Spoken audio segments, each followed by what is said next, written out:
Bonsoir, je vous dis très heureux d'avoir vous accueillir dans notre ambassade. Je dis bonsoir aussi à vos téléspectateurs. Vous savez, l'Iran avait entamé des négociations, des pourparlers avec les États-Unis. À 5 reprises, il y avait des négociations qui se faisaient. C'était prévu que la 6e rencontre se faisait le dimanche passé.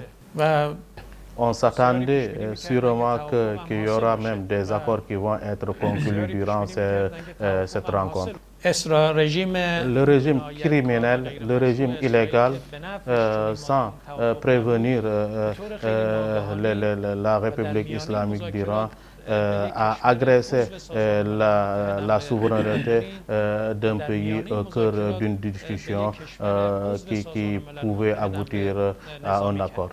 Comme vous venez de le voir en Palestine, à Gaza, donc ce régime criminel a commis des crimes énormes qu'on ne peut pas dénombrer. Ici aussi, il a violé la souveraineté nationale d'un pays qui est la République islamique d'Iran. Donc, à travers cette agression militaire, il a même martyrisé, terrorisé certains de nos commandants, certains de nos scientifiques, nos généraux, et même des habitants civils, des peuples civils. Il a même martyrisé nos commandants militaires, nos scientifiques nucléaires, des femmes, des enfants, blessant beaucoup de nombre de personnes. Et il ne s'est même pas limité à martyriser la population, mais nos infrastructures économiques, nos infrastructures militaires n'ont pas été épargnées. Non seulement les villes urbaines et même les infrastructures économiques, les installations nucléaires de Natanz et d'autres, ils ont même violé et s'attaqué à ces installations nucléaires.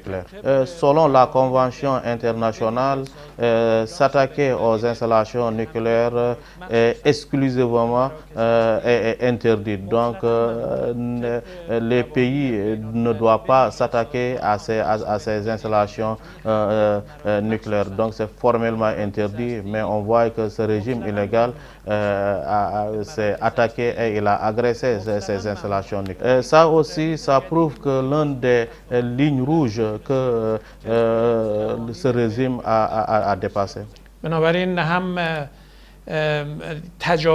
Donc, selon la loi internationale, agresser un pays, ça, c'est des crimes. Donc, nous, on le dénonce, on dénonce cette agression. Mais agresser aussi, ou bien s'attaquer aux infrastructures énergétiques, aux installations nucléaires aussi, ça on le condamne. Donc, selon les accords et la loi qui repose au niveau des Nations Unies.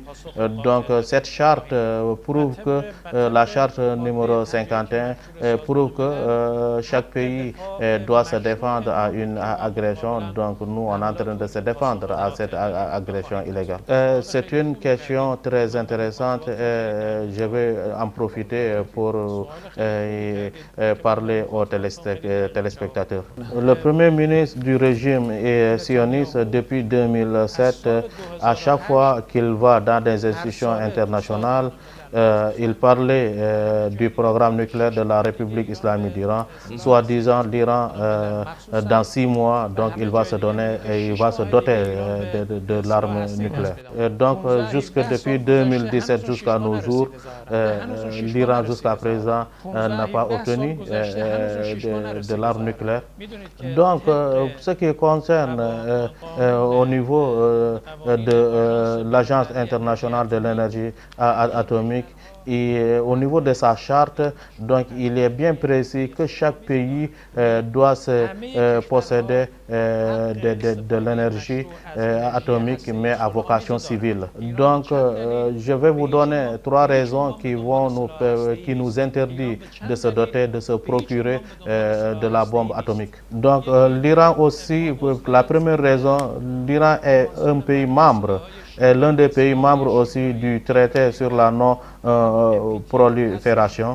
Donc la deuxième raison, vous savez, avec les enquêteurs, les spécialistes, mais en même temps aussi au niveau de l'Agence de l'énergie internationale de l'énergie atomique, ils ont des enquêteurs qui sont sur place à Téhéran, qui veillent 24 heures sur 24 heures à nos installations. En dehors de ça aussi, il y a des caméras de surveillance avec qui ils peuvent voir nos installations et nos programmes et toutes les activités que nous faisons. L'autre raison qui nous empêche de se doter de la bombe atomique, c'est notre guide religieux, notre guide suprême Ali Khamenei.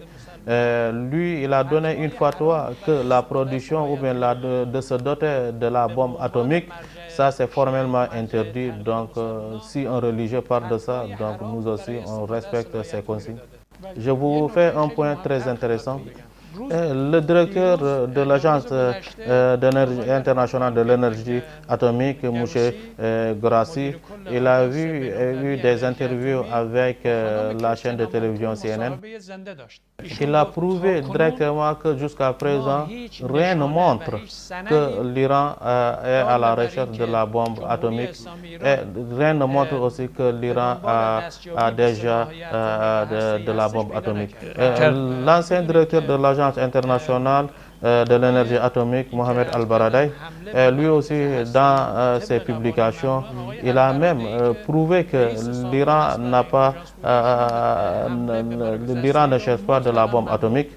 Donc, toutes ces installations et ce que l'Iran achète, c'est un travail purement scientifique et civil.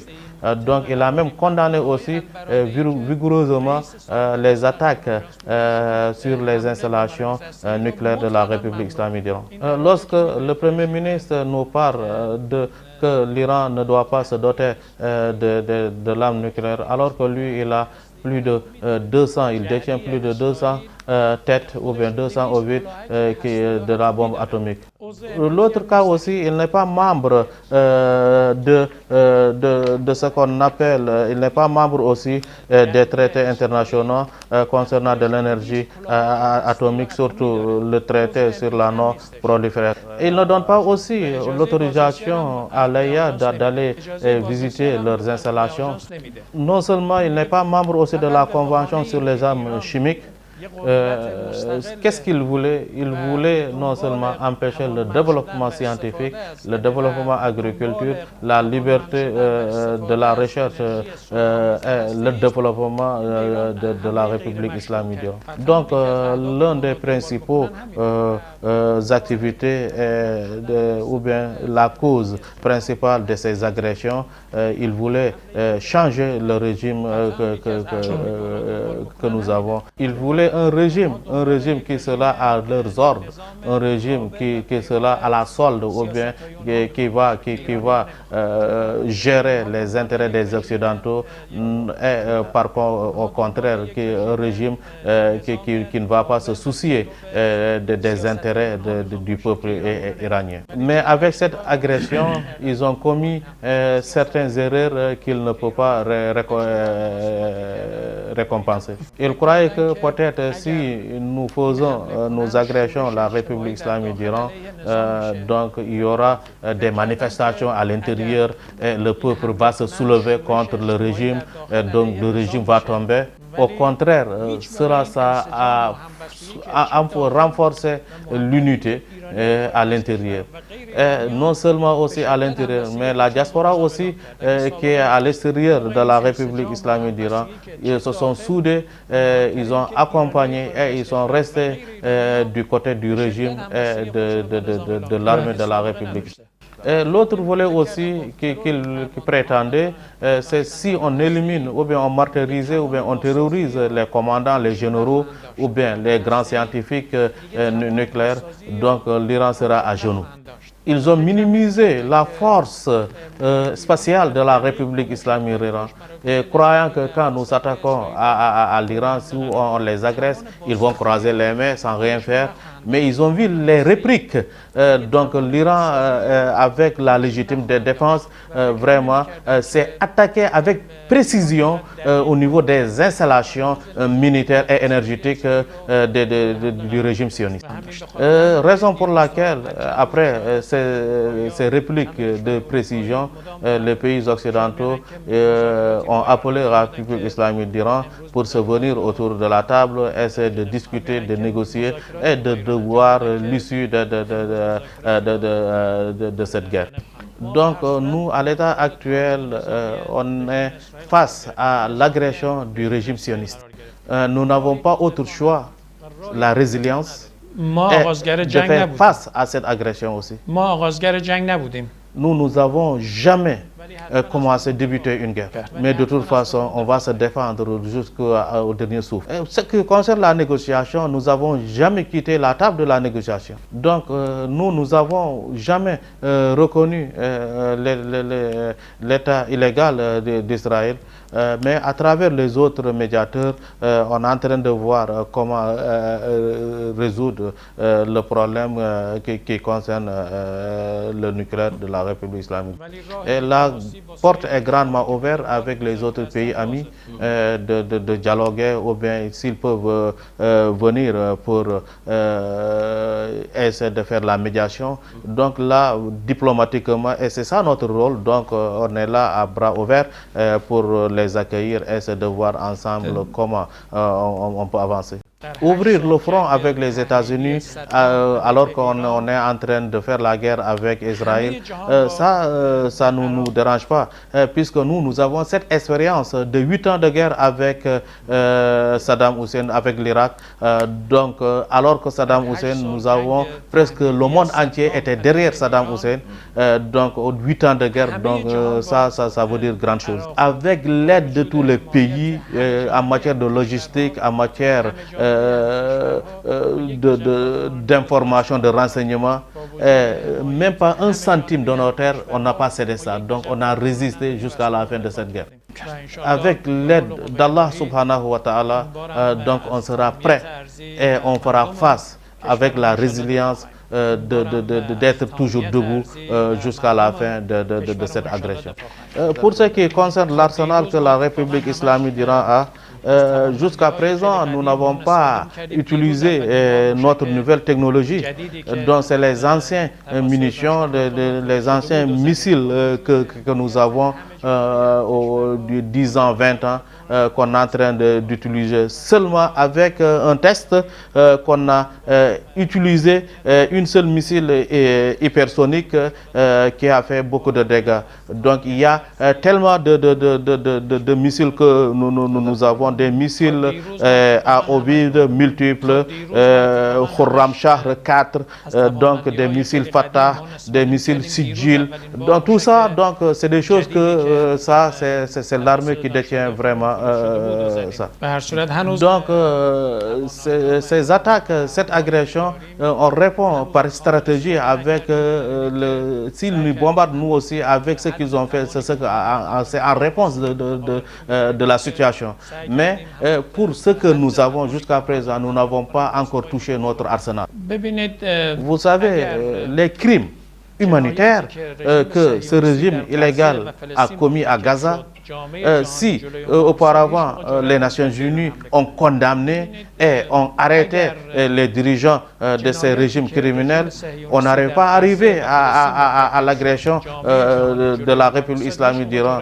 Si les États-Unis ou bien si l'ONU condamnait Israël, donc il n'y aurait pas de problème, on n'arrivait pas sur ces attaques.